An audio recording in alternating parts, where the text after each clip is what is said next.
Okay, good afternoon, everybody. I am Albert, Communications and Digital Marketer for Muna Kalati. Muna Kalati is an organization that's into the promotion of African children's story books. So we talk about African children's story books, challenges authors have, these industries, publishers, librarians, and illustrators, and how to move forward in this African asset movement. I am your host, Albert Mensa, and we have two panelists, Christian Ken Epanye from France. He is an author and an illustrator of African children. Okay. We also have Lady Pebi of Pebi Caps. Pebi Caps is an organization that's into the promotion or facilitating of books where children read books and they have fun through games, quizzes, etc. All right, so welcome on board, Mr. Christian Ken Epanye and Madam Angela Pebi. Unfortunately, Mr. Christian Longe is supposed to be our host, but he is in another meeting, so I'll take his place. We also have Mrs. Precious Bunsu, the founder of Will Learning Group and the WIT Schools, CEO, Editor-in-Chief of Treasure Kids newspaper. Unfortunately, she has traveled, so she can't join us. So in this talk, we will address how to increase collaboration between schools and authors of African children's storybooks. Last time, we talked about ChatGPT and how it affects story writing. Collaboration between local schools and authors of children's books in Africa plays a crucial role in promoting literature, encouraging a love for reading, and fostering cultural appreciation. While the extent and nature of collaboration can vary across different countries and regions in Africa, there have been some efforts to enhance this partnership, but the results are still little, especially in sub-Saharan Africa. So this talk is all about fostering collaboration between schools and authors. Authors kind of have programs when they are meeting schools, interacting with them, etc. They sometimes won't have a one-on-one interaction between them, the learners or the people whom they write the stories for. So, Mr. Christian, Madam Ayeli Pebi, you are welcome on board. Thank you so much for having time in your busy schedule to join us today. This program is live streaming on Facebook, and those who are not able to join, we will send you a link on YouTube, so you can also have a look at this. Okay, so to address the program, we'll start with Mr. Christian Ken Epanye. All right, so Mr. Christian. Yes. How do you address the program in your personal views? Do you have any personal challenges as an author when it comes to working in schools? Okay, living in France, I haven't got particular challenges to address. But as I travel abroad, and I've been traveling in Africa many times in different countries, I faced many challenges there. The challenge I generally face is the lack of either infrastructure or material, because most of the countries, unfortunately, are underdeveloped countries, and they are underprivileged, and there are also many underprivileged areas where there's a lack of paper, of material related to drawing or painting, but also boards and tables and chairs. I've encountered that in Cameroon, in rural areas, not in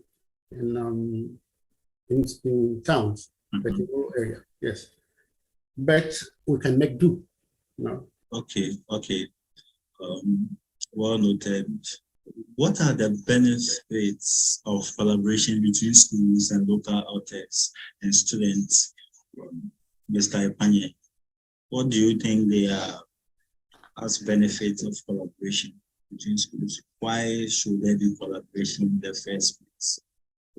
Well, the collaboration is twofold. One, when you go to a school, children and also school authorities, they profit, they benefit from your experience. But you also benefit from the feelings of the children, because they are the one who are the judges. They are the one who have the final say about your book. Because if they do not appreciate your books, it will be difficult to continue in that trade, the trade of writing books, and you cannot make a living out of it because the judges don't appreciate your artwork. So it is very important that children appreciate your artwork in order to survive in that difficult domain. That's why it is very important. All right. Thank you so much. Your point is well noted. Let's move on to Madam Pevi. Madam Pevi, how do you see the collaboration between schools and African authors? And do you see that this is really a problem? And if it is a problem, why is it so important to expose kids, students to professionals in the children's book industry? Okay, thank you so much. First of all, for the invitation to be part of this panel discussion. I consider it a privilege. Thank you to Muna Kalati for arranging it. And thank you for the question. Yes, it's actually crucial for book authors to be able to meet with children for a number of reasons. When children meet with a book author and interact with the author, the book comes alive to them. They are able to experience a personal connection, not just the author, but to the contents the author writes, the book the author has written, as well as other books. And that can inspire children in our context who are not known to love reading to read some more. In our context, sometimes children think reading is boring, it's a chore, it's punishment. And so when they meet authors, then they are able to really connect with them. And it's wonderful to hear an author read their own work. And then also when an author meets a child, they're also inspired afresh because they may get some new story ideas just by interacting with them. So I see it as something which is very crucial and very important, and it's something we should work to attain. All right. Well noted. Thank you so much. Madam Pevi, can you describe the impact of a reading book or promotion initiative you previously organized with a local school or a local author? Thank you for the question. Very good question. So Pebi Cubs offers a fun, evidence-based, cost-effective literacy program that empowers children to succeed through reading. And we actually do a lot of partnership with local schools, mostly private schools, but now public schools as well. And what we do is we actually bring the fun to reading, bring the excitement to reading. We are incidentally in the middle of a very special reading promotion endeavor. Accra has been selected as UNESCO's World Book Capital, and the Pebi Cubs is an official partner of UNESCO Accra World Book Capital. As a result, we are bringing the fun to reading through a reading initiative called Carnival, which is reading-centered, fun-centered around reading. And the impact of that has been to see children who previously were very unhappy to read and didn't consider reading a fun thing to do. We've seen that they enjoy reading. We've seen that they're excited to read. We've seen that it's now the new in thing. And we are hoping that it will be a culture that spreads not just across Accra, but across the whole of Ghana as well.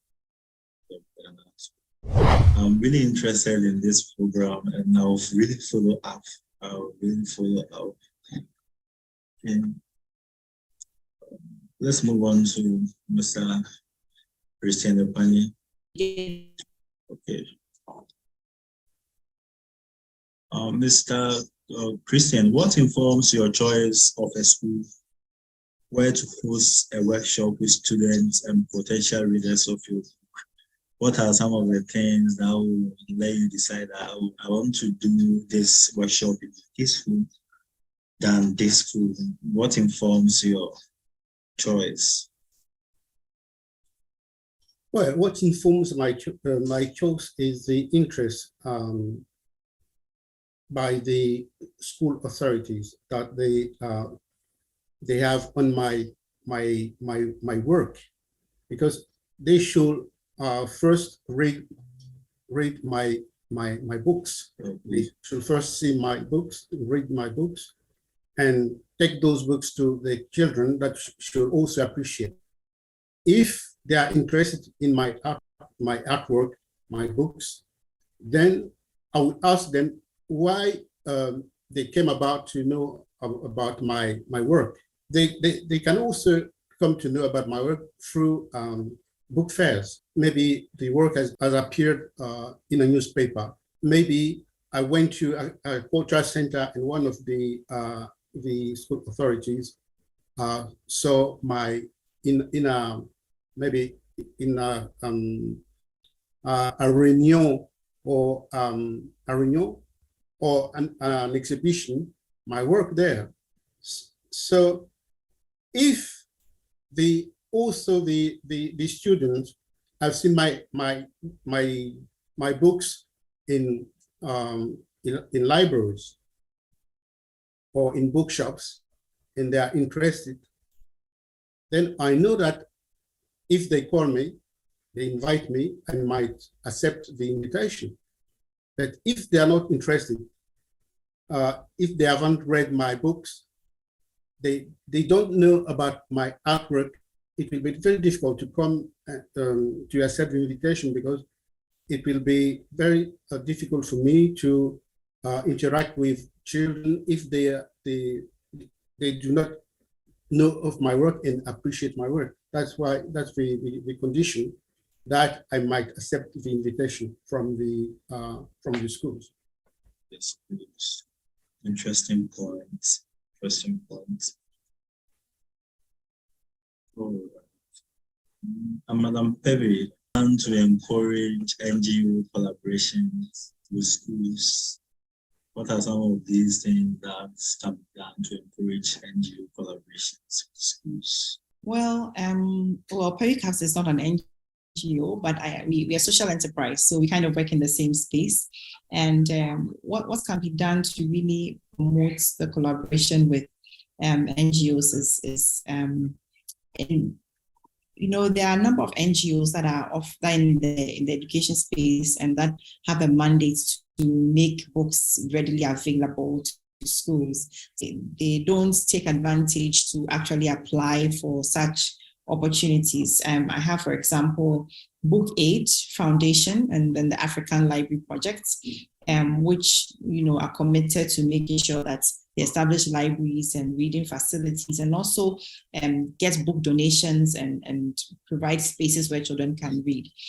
So the schools need to have it in mind that there are these opportunities that can support what they are already doing to supplement the availability of books and other resources. And the NGOs as well need to be a little bit more advertise more, I guess, or be more active in various spaces for the schools to see.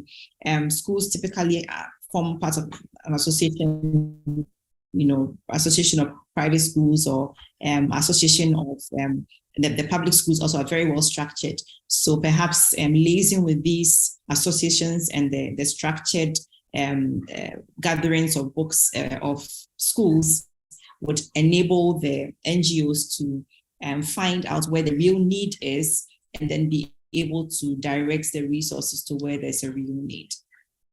Mr. Epanyi, what is the value and position of schools and other education centers in the marketing strategy of you? For example, you want to sell your new book.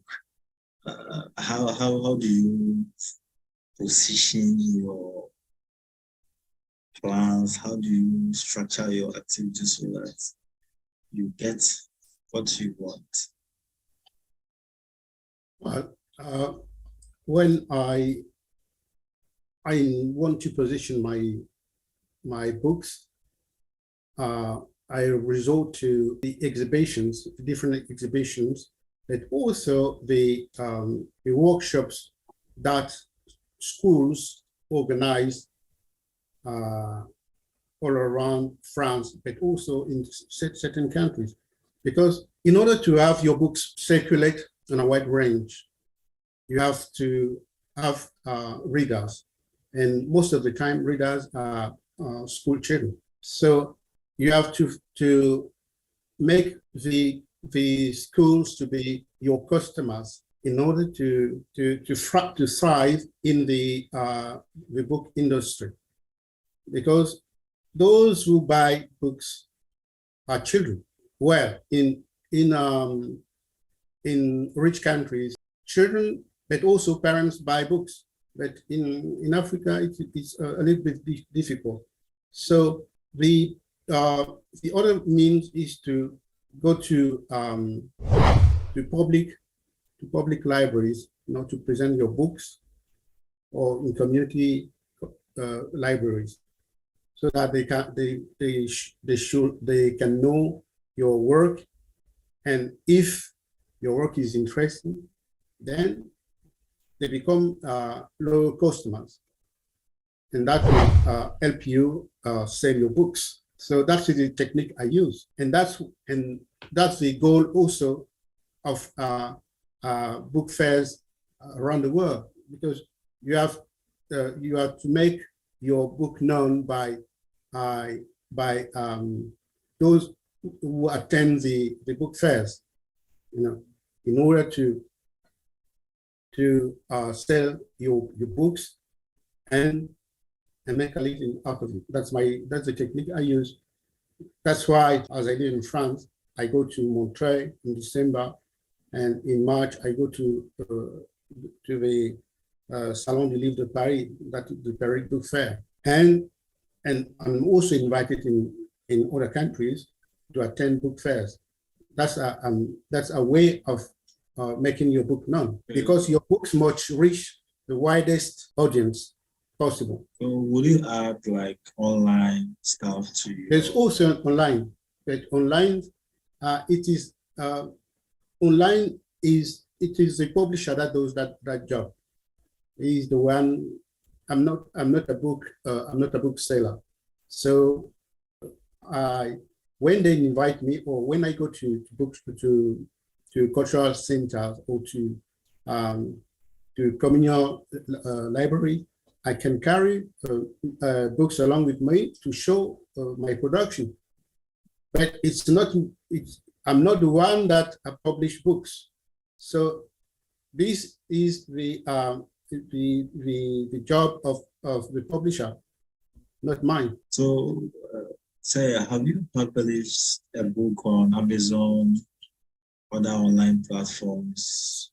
And if so, how was the experience as compared to offline marketing activities? Well, most of my books are offline, but I have bought some of my books are ebooks now. So the circulation is wider when you or larger when it's through electronic means, because it reaches the entire world. And also ebooks cost less than paperbacks. Okay, well noted. Coming back to the problems, there is this problem that local authors often face. Some of them face discrimination and disrespect from local school administrators who do not value local authors like the way they value foreign ones. Is that something you have experienced also? And if yes, could you share how and the impact it had on you? If no, do you know of other authors who have been discriminated because they are local authors? Yes. For my part, I have not been discriminated against because I'm not a local author. My books are sold worldwide, around the world. And I travel to run workshops, but I've met a local authors who have complained that they were discriminated against, because most of the time the organizers of fairs or school authorities, they do not understand that the local authors, as they live in the communities, they are best equipped to relate and to talk about their culture than foreigners. So it is important that local authors thrive in their communities, but also abroad. But first in their communities, because they know better what is happening in their communities than the foreign authors that come and spend maybe some time in those areas and leave. Okay, Mr. Ifeanyi, do you have some solutions to reduce some of these local author discriminations? So can you share them? Well, the solution would be to promote the work of local authors, that the authorities promote the work of local authors, but also that they invite, when the authorities organize book fairs, that they invite local authors to make their work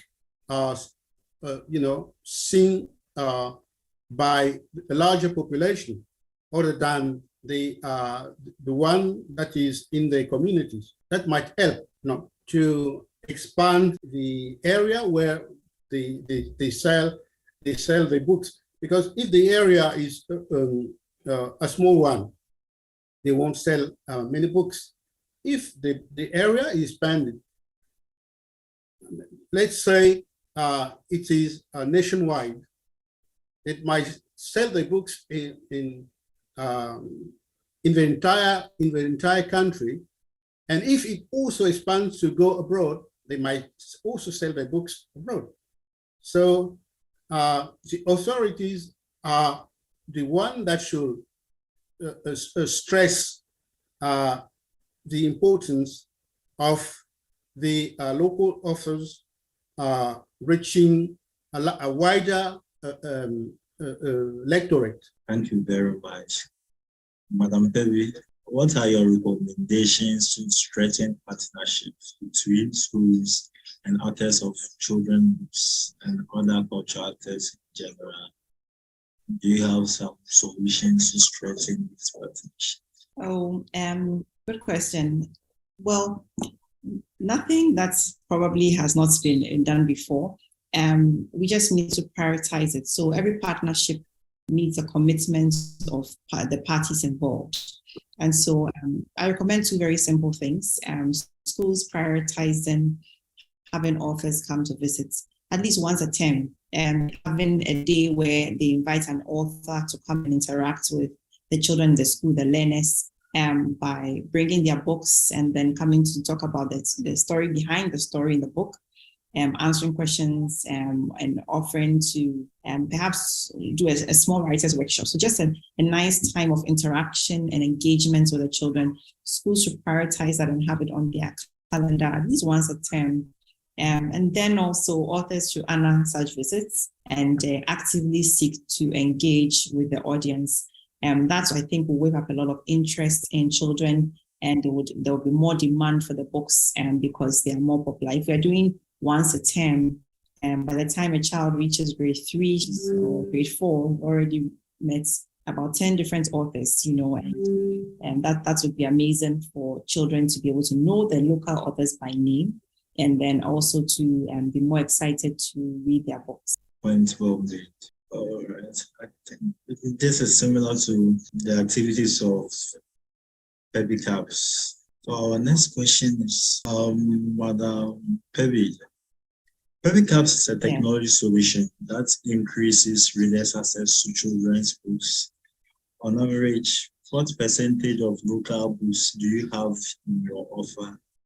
What could explain the low presentation of local children books in your catalog or in public marketplaces? Albert, this question is a little tricky. So, unfortunately, we don't have a very high percentage. I just say we have less than 5% of our collection being African books. And that is because our digital collection, it's been difficult to get African books in e-version, e-book version. And even during the pandemic, when we wanted to get a lot of African writers in e-version, it was difficult. It's not been something which I think a lot of people have demanded. So the publishers have not been making books available in an ebook format. And also, because it's something new, figuring out the licensing, how you can get the books for the library and the publishers to have a win-win solution has been tricky. That said, since Accra this year is UNESCO's World Book Capital, PEBICAPS is actually actively making moves to find a win-win solution to this, to be able to have hundreds of books available for children on our platform, it's for them to interact more with our local collection. So that's what I would say, yes, is where we are. And I'm really excited that this year is a very unique opportunity to get a lot of work done and to team up with others in the industry to make it happen. Okay, thank you. Let's move back to Mr. Ipena. Mr. Ipena, there is this program I want to find out why. It's like illustrators are so silent. Individuals who make pictures or images, drawings in children's books. It's like they are so silent. Even authors are very popular, but these illustrators are quiet. And some children, we don't identify them as part of the book making process. When it comes to career, it's as if these illustrators are nowhere to be found. Children mention of doctors, nurses, authors once a while, but illustrators. So why are illustrators so silent? Why are illustrators so silent? And is there a way to reduce this kind of program? Do you have some solutions, possible solutions? Well, the authors are silent. In principle, the illustrators are silent because they are not exposed to the children through workshops in classrooms, in schools, but also their work are not exhibited sufficiently in book fairs. There are not many book fairs that the schools can visit, so that the children will see the work of illustrators, but also the work of the different components of the book industry. Let's talk of the government. Mr. Ipena, do you think the government can do something towards this exposure? Who has to do what? What are the things that are currently not under our control, not under the control of the illustrators, not under the control of the schools? What can the government do to also help us to make sure that the works of actors and illustrators are more attractive to kids instead of the foreign goods? What can government do? What do you propose? What the government can do is to build infrastructures. But before building infrastructures, to stress the importance of reading in empowering the youth, to be good citizens for tomorrow. Because when you read, you understand you travel, you understand the better what is happening in your surrounding. But if you don't read, well, you're like a dog that lives in the house but doesn't know what exactly is its environment. So the government has the power, provided they have enough means. Means are allocated to the Ministry of Education or Leisure, to build infrastructures. That's one of the things. And also expand, if they have already organized some book fairs, expand the number of book fairs, and also provide grants to schools to allow them to invite authors in their schools. That is very important. And local authors, instead of paying a large amount of money to invite and bring the foreign authors or illustrators in the country. They should first start with the local authors and stress the importance of reading. That's the solution, I think, that what the government can do. Ghana will be, as I heard, a world cultural country this year or next year. So the government should, in order to honor the importance being bestowed to Ghana, the Ghanaian government, I think, will put some money to organize, to build some structures, mostly in rural areas, because I think in big towns in Ghana, there are structures that are available to citizens, because the development of a country depends upon the knowledge of the citizens. Well noted. Thank you so much. Madam David, do you know of any projects or solutions that's digital included that connects schools with authors of children's books in Africa? Thank you. So there are a number of projects, in particular, PEBICAPS does that, and we actually seek to bridge the gap between access to books in underprivileged communities, as well as then introducing them to authors. We haven't done so much of that in the past, but other entities that have done so, that also bridge the gap, have been World Reader and other such entities that enable children to interact more with books for a lower cost. And these are very effective because once a child has access, it will go a long way to really solving the problem when it comes to reading. According to the World Bank, 87% of children in sub-Saharan Africa can't read and understand anything they read by age 10. And that's very sad because, as Monsieur Ipanya said, reading is really very important. And it's foundational to all other learning. If you can't read, there's not much learning you can do in the school context. And so the Africa, the World Reader Program, the PEBICAPS program, and other projects that use digital means, African Storybook Project. It's an open source platform with lots of stories written by African authors that anyone can access. And so those are initiatives that really aim to bridge the gap, to bring accessibility, make accessibility easier for children in our context. And once this happens, it will be said as well. As Bessie was saying, we really ought to convince to stress the importance of reading in this context. Yes.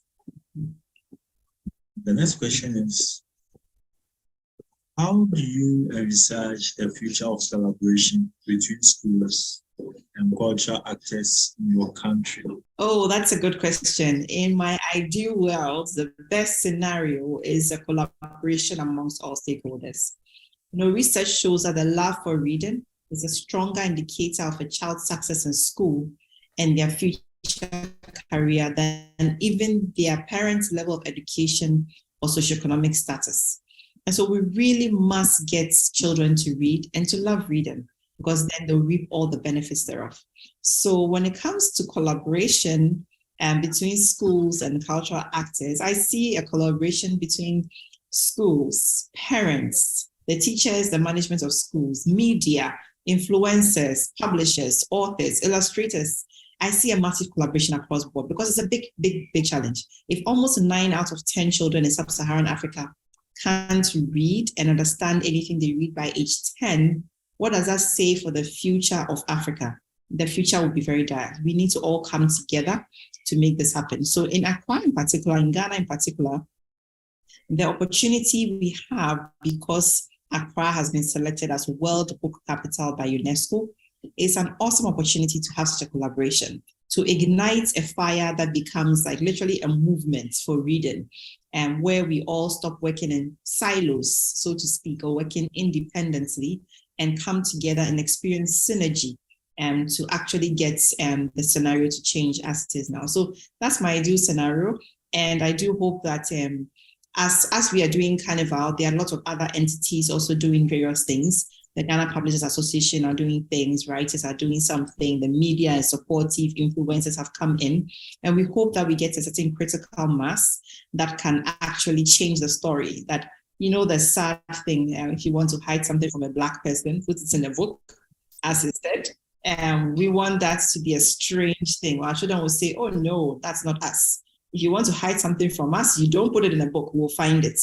So that's what I think a collaboration can make happen in this day and age. Mr. Epanya. For me, it's been strengthening the book industry is very important. And it is very expensive to produce books, paperbacks in different African countries.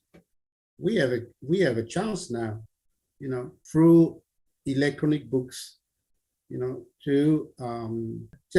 to reach a wider circulation, to disseminate books in rural areas, in places that were not reachable before.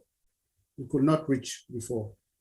So in order to make a good collaboration between the industry and the schools, we should expand the production of books.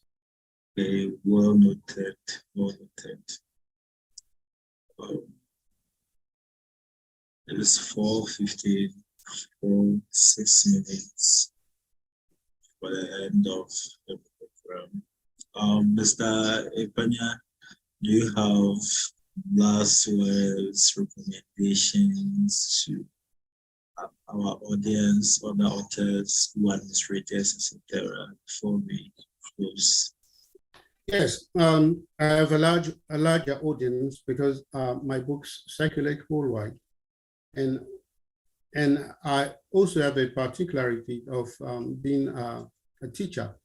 I train illustrators in different parts of Africa.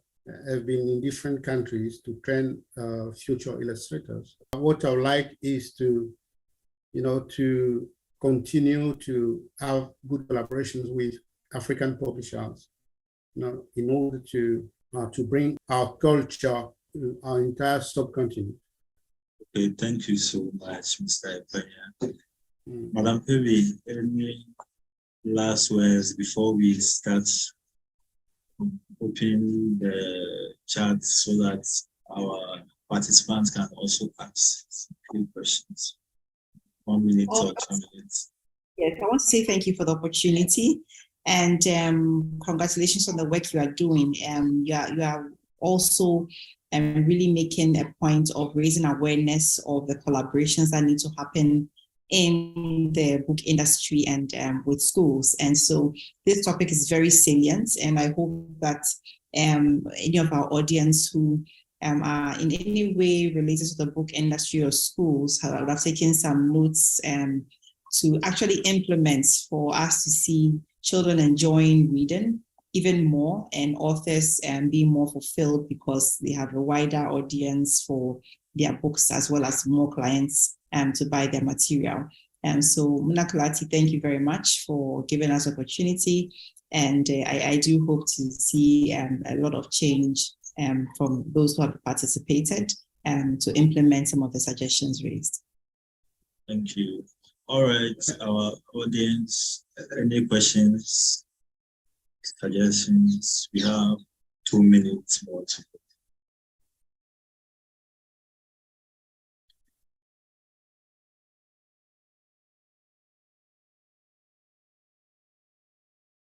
Right, Mathieu, do you have a question? You can see. All right. So he said, please, as a president of Liberian organization, I would like to have contact with Liberian organization. Please, how can I do? Okay, thank you. Thank you for Mr. Christian Kinge and Mrs. And Baby. Thank you for this section. My question as librarian, I'm librarian, and we are more involved of the communication. We are working on the parts of communication of the librarian products, of the children books. My question is, we want to help you on the promoting of the children books, and we are more in focus on library. I want to know if there's librarian organization in Ghana in which we can make collaboration to make expositions. I'm Cameroonian, please excuse myself. I know very good in English language. I just find myself to be part of the exchange. Yes, is it possible to have contact with librarian organization in Ghana, such a way that we can do exposition in Ghana and also in Cameroon? Because here in Cameroon, we have a Cameroon Library Week. It will take place, the first edition will take place in November, the 5th to 7th November this year, 2023. It's my first time to meet Ghanaian writers through Muna Kalati that I always say thank you. And I think that with these opportunities, we can try to make collaboration. Yes, make collaboration. We have this organization, we have this event, and we can invite you, but the time is too short to make invitation and even formalities, administrative formalities. And then we hope that with the time, yes, maybe the next year, the next edition, 2024, we try to do the things very best, very well. Thank you, Albert. Okay. Yes. Okay. Thank you so much for attending this event. Audience, those who are not able to attend, we will share the recorded video on YouTube so you can watch. Thank you. Have a good day. All right. Thank you. Thank you very much. Bye.